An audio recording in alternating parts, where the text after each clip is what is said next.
Considering concepts of patient positioning again with respect to accessing certain soft tissue, if the patient's in supine and I want to work on the hamstrings, let's just say they can't be in any other position, or this is the position I have them in to try to work on multiple things.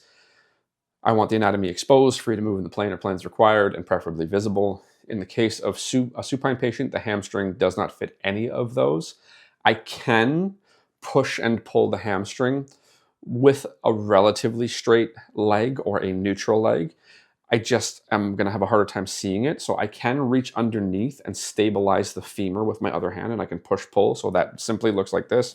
I slide my hand under. You won't be able to see any of this, and it is obscure. If I do this without stabilizing the thigh or the femur in any way, then I'm not really getting any information from the muscle. I am rolling everything. Whereas if I stabilize the leg, right, the entire lower limb, I will usually do it on the tibia and fibula, because if I'm up here, I can still get some movement. It's a little more awkward for me. So I usually just push it into a relatively neutral position, and I push and I pull. All right, so the push, there's something, or there's not much rather. The pull, there's something, right? Again, similar finding, lower in the hamstring, that's where you feel the resistance.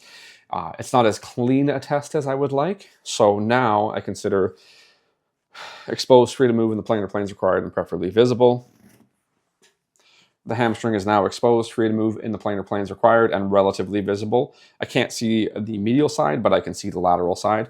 Now I need to consider I want a relatively still femur, and I want to make sure that the shin is not going to move a bunch. It's not as easy to do in this case, because if I want to push and pull, I'm more likely to use my down table hand just because it's going to be closer and I don't have to lean like this. The more I lean, the more I twist, the more I'm going to feel me. So in this case, it'll be similar to checking the calf. I'm going to have my forearm on the thigh, my hand relatively draping over the knee to get to the shin, and then I can push and I can pull.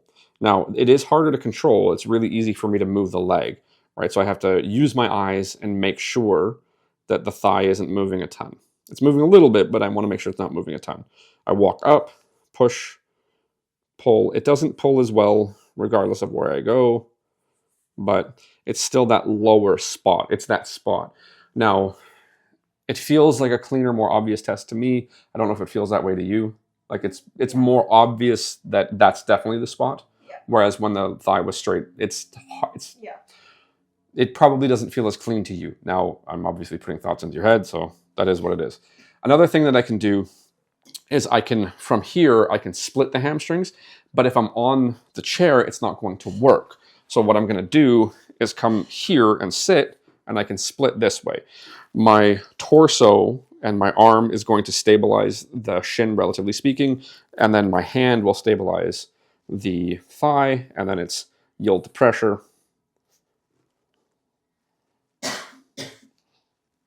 Spot right about there. Okay, so as I'm going, I'm just comparing the yield. I can transition this into me standing. So now it's free to move, right? And then I can push in. I've seen some people use a fist, totally fine. If I use that fist, that spot is the same spot that I find on the pole. And then I walk up. Easier on the medial side up there, more restricted on the lateral side, right? So different test, similar areas of finding, but all the same considerations. I need the anatomy free to move in the plane or planes required. Let me do it properly. Exposed, free to move in the plane or planes required, preferably visible. And then we get options. So for the anatomy that can come off of the table, that's a way to expose it, whether it's the calves or the hamstrings.